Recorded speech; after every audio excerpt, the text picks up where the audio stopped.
জুলাইয়ের একটা মাত্র স্লোগান ছিল উই ওয়ান্ট জাস্টিস। আমি আবার এটা এখন উচ্চারণ করলাম, উই ওয়ান্ট জাস্টিস। আপনি একজন লড়াকু মুক্তিযোদ্ধা, আপনি পারবেন ইনশাআল্লাহ এই সংসদকে সফলভাবে নেতৃত্ব দিতে। আমিও বয়সে একটু বেশি হলেও আমিও তরুণ। আজকের এই সংসদ গতানুগতিক কোনো সংসদ নয়, এটা 24-এর রক্তের উপর দাঁড়িয়ে থাকা একটি সংসদ। আজকে আপনি এই মহান সংসদের স্পিকার বা অভিভাবক নির্বাচিত হয়েছেন এবং আপনার সাথে ডেপুটি স্পিকার হিসেবে জনাব কায়সার কামাল সাহেব নির্বাচিত হয়েছেন। আমরা দুইজনকেই অভিনন্দন জানাই। মাননীয় স্পিকার, বাংলাদেশের স্বাধীনতার পরপর 55টি বৎসর আমরা অতিক্রম করে এসেছি। এই দেশের সংসদ এবং সংসদীয় রাজনীতি সত্যিকার অর্থে খুব কম সময়ে কার্যকর ছিল। অল্প যেটুকু সময় ছিল জনগণ তার সুবিধা পেয়েছে। বেশিরভাগ সময় ফ্যাসিজমের কবলে পড়ে এই সংসদ ছিল অনেকটা দামি সংসদ, অকার্যকর।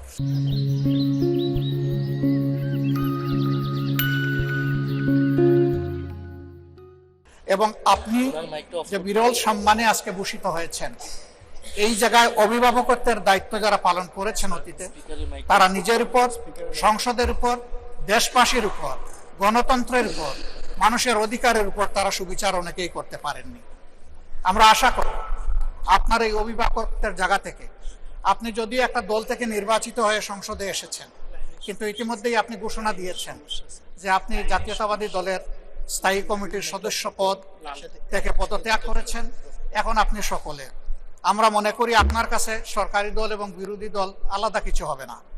আপনার কাছে আমরা সুবিচার পাব, জাতির কল্যাণে যে কথাগুলো বলতে চাইব সেই কথাগুলো বলার সুযোগ আপনার কাছ থেকে পাবো।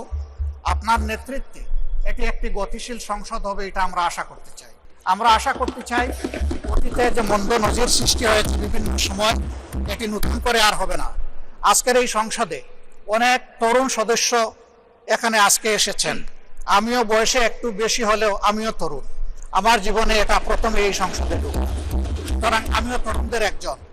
সেই তরুণরা যারা এখানে প্রাজ্ঞ আছেন, অতীতে যারা এই মহান সংসদের সদস্য বারবার নির্বাচিত হয়েছেন, তাদের কাছ থেকে আমরা ভালো কিছু শিখব।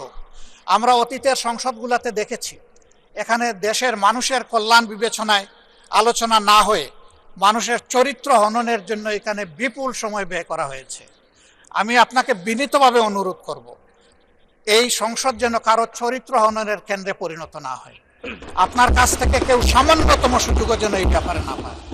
আমরা চাই এই সংসদ শুধুমাত্র জনকল্যাণে প্রতিষ্ঠিত হবে এবং পরিচালিত হবে। আমি আস্থাশীল, গভীর আস্থাশীল আপনি একজন লড়াকু মুক্তিযোদ্ধা, আপনি পারবেন ইনশাআল্লাহ এই সংসদকে সফলভাবে নেতৃত্ব দিতে। আমরা আপনার সঙ্গত প্রত্যেকটি বিষয়ে কথা দিচ্ছি, আমরা আপনাকে সমর্থন দিব, সহযোগিতা দিব, আপনার জন্য দোয়া করব। আমরা আপনার কাছ থেকে শুধু ইনসাফ আশা করব। আপনি যদি এই সংসদের উপর ইনসাফ করেন, তাহলে 18 কোটি মানুষের উপর ইনসাফ করা হবে।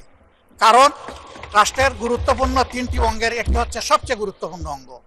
এই অঙ্গটা যখন সুস্থ সবলভাবে পরিচালিত হবে, বাকি 2টা অঙ্গ সরাসরি সেইভাবেই কাজ করবে।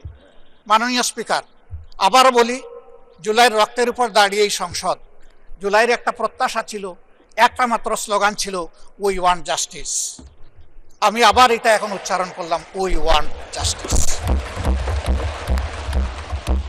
আপনার মাধ্যমে সমাজের সকল অসঙ্গতি, অন্যায়, অপরাধ, দুর্বৃত্তপনা, এটা রাজনৈতিক হোক, অর্থনৈতিক হোক, সাংস্কৃতিক হোক, এই সবগুলার অবসান ঘটবে এই সংসদকে কেন্দ্র করে।